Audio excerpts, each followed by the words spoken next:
Hello and welcome again to this adventure, an adventure in pop-ups. We are 10 days in to our epic adventure out west. Yep, you guessed it, day 10, and we're driving. How exciting. Yeah, real exciting.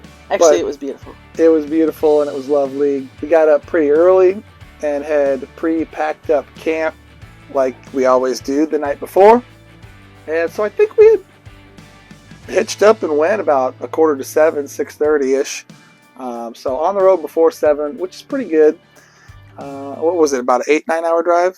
I think it was about 8 plus stops. We enjoyed the beautiful drive.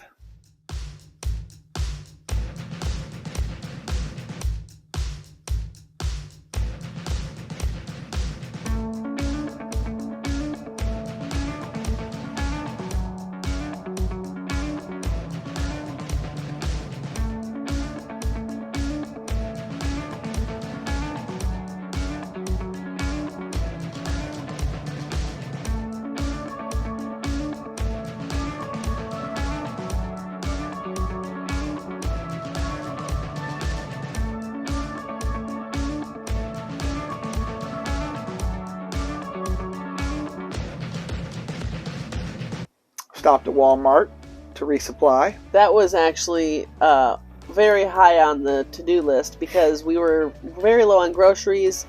A couple nights left of our big journey, wanted some fresh groceries, wanted to make some campfire meals, had a hankering for some campfire cheeseburgers. And I was loving some Walmart subs. Yes, hit those the spot good. When you travel. They did. Gassed up, because why not? Take the kids potty. And that was for you, Garrett. And I'm just sitting there waiting for Rachel to do shopping. So what do I do when waiting around? Preach the gospel. Yes, you got it. And there was a lovely couple that was kind of looked like they were living out of their van. And I just decided, I'm just going to go and bless them in Jesus' name and talk to them and find out their story. Hardworking people, and they're saving up to get a place. And it was just good to meet them, talk with them, and encourage them in the Lord. It was a beautiful drive. It actually was like, when we got to Walmart, it was like, look, real civilization, because we had not seen a real grocery store or real anything in days, because we went from Custer to Yellowstone to Tetons, so we've been like camping without electricity, there's no grocery stores around, so that was actually civilization. Real life civilization. Yeah. Drove through at least one big national forest as well on the way. And I think we got there about 4:30, yeah? Yeah, we got in. It wasn't dark. We had a few hours to hang out, set up camp, and it went lovely. The kids were helpful. Oh, funny story about our campsite. I reserved online, how you do. And the campsite that I picked, I got an email at some point during our journey saying that we had been reassigned to a different campsite, that was not a campsite. I was like, oh, that's weird, but I'm glad we still have a campsite. We get there, and the lady checking us in, she said, oh yeah, you guys you were an interesting one. Somehow you reserved the number on the bathhouse. So apparently we reserved the bathrooms. So they put us at a real site. And they were just like parallel parking sites, and Blake it was one way, but he went in the other way so that we could have the door on the correct side. But it was great. Oh, great climbing tree. It was pretty sparse. There's all the mountains around, and there's forest all around, but in Glacier Basin Campground, it was kind of sparse. Not wooded at all, but we had one great climbing tree. The kids loved the tree. A sticky pine, yeah. Yes. So I think the kids got a little extra dirt on them from all the sap. We're camping. We were scrubbing that stuff off for a couple days once we got home, I think. So that was fun. And made a campfire and had cheeseburgers. Those are so good. Those Angus. Walmart is doing something right with their... They're the same at Aldi too, though. Yeah. They don't have Aldi's out west. That's a bummer. I would much rather that. Aldi anyway. out west. Aldi plural. Okay. It is Aldi. That is a pet peeve. It's not I'm going to Aldi's unless you're going to more than one. Anyhow, I digress. Thank you.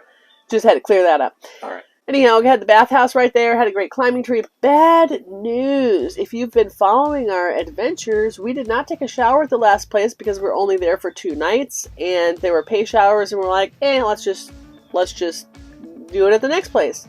There are no showers except for this like stall thing, and it's like BYO bag of shower. Bring your own bag of water. Yeah.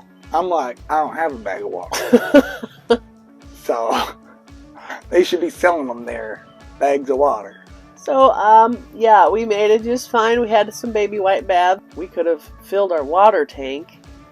We didn't realize. We didn't fill our water tank, and we could have, like, been using our own shower. We have a shower, we have a hard-wall bathroom, and we totally did not fill our water tank. Yeah, we were dumping anyways, right? 2 nights. I don't know if we did. We did. We did. We didn't use our bathroom much, though, because the bathhouse was right there. I wish we wouldn't have had to dump at 4 o'clock in the morning. Oh well. I wish we would have filled our water tank and had a shower in our own camper. Yeah, you would think we'd use our shower since we have a nice hard-wall bathroom. You live and learn. Fill your water tank if you go to this place. They do not have showers. We didn't know that until we were already all set up. I really think Rocky Mountain National Park should have some showers. They should invest in some showers, even if they're going to charge people. I would have gladly paid $5 or $6 for a shower. Yeah. We don't know why we don't use our own shower. We really don't. We're just so used to not having a bathroom and a shower that we have an outdoor shower and we've used it, once or twice? So, we had some really good cheeseburgers over the campfire and some vegetables or something. And then we were like, hey, it's only like, 6 o'clock? Yeah. Let's go for a drive. And so we did. Before we could leave Glacier Basin Campground, as soon as you're pulling in or out, right there's a little creek that you cross over. You want to tell them? Oh, you go for it. A majestic bull elk, once again, has been spotted. So, not only did we have one at the Tetons, in the campground, we've got one at the next place, the very next day. That was cool. And he's close. He's 20, 30 feet away. Right down, bottom of the bridge, right there on the edge of the creek, eating a big bush with his big antlers, just having a good time. I don't know. Must have took 2 or 3 little clips of him. And by this time, it's just starting to get dark. So we're like, all right, let's go see what else we could see. Then we spotted a deer on the way up the mountain. And we were going to go for a little hike around Bear Lake, but we just thought, we'll come back. It's dark. We're not going to enjoy it. And it was a nice drive.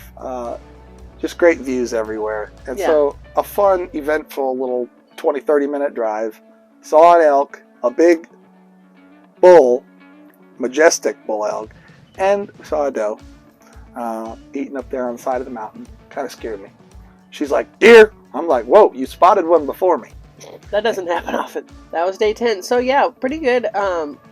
Good day of driving and pretty uneventful, really. And a few short, quick stops, couple of gases. Got set up, had a leisurely campfire dinner, went on a sightseeing, so it was just nice. One interesting thing to note, I don't know how long this is going on for. We had no idea until we pulled in. There's this huge line to get into the park, which I guess might be normal, but they're like checking people's papers and all this stuff. And come to find out, they're regulating visitors' hours from like 9 a.m. to 5 p.m. or something like that. So we were like, oh, well, apparently if you're staying there, you got the green light. They gave us a special bonus hours for. Yeah, we can come and go as we please. Everyone else has to, like, staying outside of the park has to come and go during certain hours. And the ranger that checked us in was like, put this on your car so that everyone knows that you have reservations within the park. You can come and go as you please. Help regulate the traffic. That was peak visiting time, so they're trying to do what they can to make it so people that are there aren't getting swarmed by everyone else who wants to just come and sightsee. Yeah. So I was glad that we were staying in the park because that was a nice little bonus that we didn't have to worry about. But it was beautiful and there was quite a few people there. The parking lots did get full, so you kind of had to make your own parking spot sometimes. Thanks for watching Adventures in Pop-Ups. Stay tuned. Tomorrow is the big full day at Rocky Mountain National Park. Can't wait to share with you all the cool stuff that we saw, did, ate, explored, Check out other things on our channels. Don't forget to hit the like, subscribe, drop us a comment. Let us know what's on your bucket list. This was definitely part of our bucket list, and we really enjoyed it. Thanks for coming along. Yeah, I'm so glad you put that on the last stop there. Yeah, well, we kind of were driving not that far from there, and it was 8 hours, and I was like, hey, make a destination. If you don't know that tip, by the way, if you have a huge travel, like, break it up with a destination. Couple nights here, a couple nights there, that you get to go explore a new place instead of just grueling driving nonstop. Yep. Do it.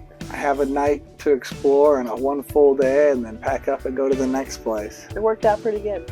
Awesome. Thanks for joining us. God bless you. And we'll see you out there camping, hopefully. Happy camping. Blessings.